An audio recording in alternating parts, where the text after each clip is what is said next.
Hello everyone, আশা করছি তোমরা সবাই ভালো আছো। আমি কিন্তু বেশ ভালো আছি। সামনেই তো দুর্গাপুজো।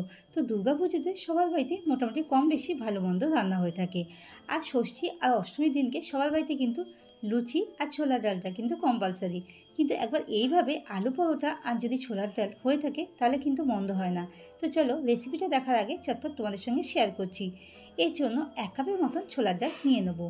ছোলার ডালটাকে আমি বেশ কয়েকবার ভালো করে জল দিয়ে ধুয়ে নেব। কারণ ডালের মধ্যে অনেক ধরনের পোকামাকড় থাকতে পারে, যেহেতু এখন সবসময় বৃষ্টি পড়ছে, ডালের মধ্যে ছোটোখাটো পোকা থাকতে পারে। তো ডালটাকে বেশ কয়েকবার ভালো করে ধুয়ে নেব। ধোয়ার পর ডালটাকে অনেকটা জলে ডুবিয়ে রাখবো। আর তার মধ্যে একে একে হলুদ, স্বাদ মতন নুন দেবো। আর এর মধ্যে গোটা গরম মশলা যেমন এলাচ, দারচিনি আর লবঙ্গ 3-4টে দিয়ে দেবো। আর সামান্য কিছুটা রিফাইন অয়েলে দেবো। আপনারা চাইলে সর্ষে তেলও দিতে পারেন। দেওয়ার পর ডালটাকে প্রেসারে দিয়ে সেদ্ধ করে নেবো। অন্যদিকে ততক্ষণে আমি সেদ্ধ করে রেখেছিলাম আগে থেকে আলুগুলোকে একটা গ্রেটারের সাহায্যে ভালো করে গ্রেট করে নেবো, যাতে কোনো রকমের লাম্প বা দলা না থাকে। কেননা আলু পরোটা করার সময় যদি কোনো লাম্প বা দলার মতন অংশ থাকে তাহলে পরোটা বেলতে অসুবিধা হয়। তাই এইভাবে আলুগুলোকে গ্রেটারের সাহায্যে ভালো করে ঘষে নিয়েছিলাম। আর একে একে এর মধ্যে সমস্ত মশলাগুলো অ্যাড করব। 3-4টে কাঁচা লঙ্কা কুচি দিয়েছি আর সামান্য কিছুটা ধনেপাতা দিয়েছি। ধনেপাতার কুচিটা দিলে টেস্টটা কিন্তু বা ফ্লেভারটা খুব সুন্দর আসে। সামান্য একটুখানি গোলমরিচের গুঁড়ো দিয়েছি আর একে একে স্বাদ মতন নুন দিয়েছিলাম। তার মধ্যে অল্প কিছুটা জিরের গুঁড়ো আর সাথে ধনের গুঁড়ো মেশানো ছিল, সেই মশলাটা এর মধ্যে অ্যাড করে দেবো। আর এর মধ্যে আমি 1.5 কাপের মতন ময়দা নিয়ে নেব। আপনারা কতগুলো পরিমাণ ময়দা নেবেন সেটা কতগুলো পরোটা করবেন তার উপর নির্ভর করছে। 1.5 কাপের মতন ময়দা নেওয়ার পর এর মধ্যে সামান্য কিছুটা রিফাইন অয়েল দিয়ে দেবো। তারপর ভালো করে মিশিয়ে নেব। ভালো করে মেশানো হয়ে গেলে অল্প অল্প করে জল দেবো। জল দিয়ে ময়দাটাকে মাখবো। আগে থেকে জলের পরিমাণটা দেবেন না, নাহলে পরোটাটা নরম হয়ে যাওয়ার সম্ভাবনা থাকে। যেহেতু আলু থেকে অনেকটা পরিমাণে জল বেরোয়, তাই জলটা বুঝেই অ্যাড করবেন। এইভাবে আস্তে আস্তে আলতো হাতে ময়দাটা মেখে নেব। ময়দাটা মাখা হয়ে গেলে অল্প কিছুটা রিফাইন অয়েল দিয়ে দেবো উপর দিয়ে। রিফাইন অয়েল দেওয়ার পরে ভালো করে আবার ডোটাকে 2 মিনিটের জন্য মেখে নিচ্ছি। 10 মিনিটের জন্য ময়দার ডোটাকে রেস্টে রেখে দেবো বা সেট হতে রেখে দেবো। উপর দিয়ে কিছু দিয়ে কভার করে দেবো, যাতে কিছুক্ষণ রেস্টে থাকে ময়দাটা। অন্যদিকে যে সেদ্ধ ডালটা করে রেখেছিলাম সেই ছোলার ডালটাকে একটা বড় পাত্রের মধ্যে বা বড় বাটির মধ্যে রেখে দেবো। ডালটাকে বেশি সেদ্ধ করব না, মিডিয়াম সেদ্ধ করব, যাতে ডালটা একেবারে গলে না যায় আবার শক্তও না থাকে। ডালটা সেদ্ধ করার সময় একটু বুঝেই সেদ্ধ করবেন। কড়াইতে অল্প কিছুটা রিফাইন অয়েল দিয়ে দেবো। আপনারা রিফাইন তেলের বদলে সাদা তেলেও করতে পারেন, কিন্তু আমি রিফাইন তেলে করেছিলাম। তার মধ্যে এলাচ, দারচিনি, লবঙ্গ আর সাথে 2টো শুকনো লঙ্কা ছিঁড়ে দিয়ে দিয়েছিলাম। ফোড়ন থেকে এখন মিষ্টি ফ্লেভার বেরাবে বা একটা সুন্দর গন্ধ বেরাবে, তখন এর মধ্যে কেটে রাখা একটা বড় সাইজের আলু কুচি দিয়ে দেবো।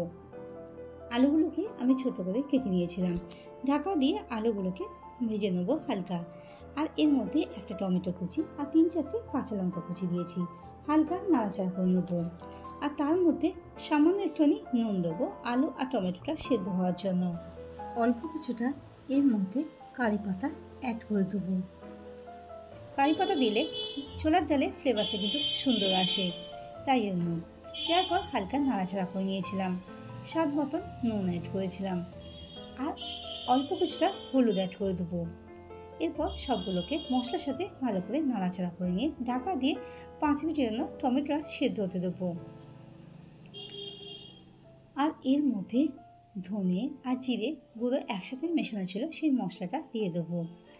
তার মধ্যে আগে থেকে আদা গ্রেট করে রেখে দিয়েছিলাম বা আদা বাটা আপনারা দিতে পারেন। আদা বাটা দেওয়ার পর ভালো করে মশলার সাথে কিছুক্ষণ ধরে নাড়াচাড়া করে নেব। তারপর এর মধ্যে সিদ্ধ করে রাখা যে ডালটা ছিল সেই ডালটা দিয়ে দিয়েছিলাম। দেওয়ার পর সবগুলোকে হালকা নাড়াচাড়া আর এর মধ্যে সামান্য একটুখানি জল অ্যাড করে দেবো, যাতে আলুটা সেদ্ধ হয় আর ডালটা যাতে বেশি গাঢ় না হয় তার জন্য। আর সামান্য একটুখানি চিনি অ্যাড করব। যে কোনো নিরামিষ রান্নাতে সামান্য চিনি অ্যাড করলে খেতে কিন্তু দুর্দান্ত লাগে। ভালো করে নাড়াচাড়া করে নেবো। সামান্য একটুখানি লঙ্কার গুঁড়ো দেবো। আপনার ঝাল পরিমাণ মতো লঙ্কার গুঁড়োটা অ্যাড করবেন। দেওয়ার পর নাড়াচাড়া করে ঢাকা দিয়ে আলুটা সেদ্ধ হতে দেবো। অন্যদিকে যে ময়দার ডোটা মাখা ছিল তার থেকে আমি লেচিগুলো কেটে নেবো একটু মিডিয়াম সাইজে, যেমনভাবে আমরা রুটি বা পরোটা লেচি কাটি সেইভাবে সবগুলোকে গোল পাকিয়ে নেবো। সামান্য কিছুটা করে ময়দার গুঁড়ি দিয়ে লেচিগুলোকে পরোটার আকারে বেলে নেবো। আমি এখানে গোল আকারে বেলে নিয়েছিলাম। পরোটাগুলো একটু পাতলা করে বেলে নেব। বেলা হয়ে গেলে আগের থেকে আমি চাটুটা গরম করতে বসিয়ে দিয়েছিলাম, পরোটাগুলো দিয়ে দেবো। আর অন্যদিকে ছোলার ডালটা সেদ্ধ হয়ে গেছে কিনা একবার চেক করে দেখব। আলুগুলো এখন 90% মতন সেদ্ধ হয়ে যাবে, তখন এর মধ্যে আগে থেকে কুড়িয়ে রাখা নারকেল দিয়ে দেবো। নারকেলটা দেওয়ার পর ভালো করে সবগুলো মিশিয়ে নেব। আর এরপর আবার ঢাকা দিয়ে তরকারিটা হতে দেবো। সামান্য কিছুটা গরম মশলা গুঁড়ো দিয়ে দিয়েছিলাম যাতে ফ্লেভারটা ভালো আসে। সবগুলোকে নাড়াচাড়া করে নিয়ে 2 মিনিটের জন্য ছোলার ডালটা হতে দেবো। আর পরোটাগুলোকে চাটুর মধ্যে দিয়ে দিয়েছিলাম। মিডিয়াম ফ্লেমে পরোটাগুলো এক সাইড যখন ভাজা হয়ে যাবে তখন আরেকটা পরোটা বেলে চাটুর মধ্যে দিয়ে দেবো। উল্টে পাল্টে দু সাইডে হালকা ভেজে নেবো। একবার এই সহজ পদ্ধতিতে আলুর পরোটা আর সাথে এইভাবে ছোলার ডাল বানিয়ে দেখতে পারো। সামনেই তো দুর্গাপুজোর ষষ্ঠী আর অষ্টমী আছে, বাড়িতে কিন্তু এইভাবে বানিয়ে খেয়ে দেখতে পারো। আর খেতে কেমন হয়েছে কমেন্ট বক্সে জানাতে কিন্তু ভুলো না। পরোটাগুলো এখন দু সাইডেই ভাজা হয়ে যাবে, তখন সামান্য কিছুটা রিফাইন অয়েল বা সাদা তেল দিয়ে দেবো। দু সাইডটাই হালকা লাল করে ভেজে নেবো। এইভাবে সব পরোটাগুলো ভেজে নিয়েছিলাম। একবার এই সহজ পদ্ধতিতে আলুর পরোটার সাথে ছোলার ডাল বানিয়ে খেয়ে দেখতে পারো। খেতে কেমন হয়েছে কমেন্ট বক্সে জানাতে কিন্তু ভুলো না। ভিডিওটা ভালো লাগলে লাইক আর শেয়ার করার অনুরোধ রইল। আর আমার চ্যানেলে নতুন বন্ধু হয়ে থাকলে চ্যানেলটিকে সাবস্ক্রাইব করে পাশে থাকা বেল আইকনটা প্রেস করে রাখার অনুরোধ রইল, যাতে যে কোনো ভিডিও আসলে আপনারা চট করে নোটিফিকেশনটা পেয়ে যান।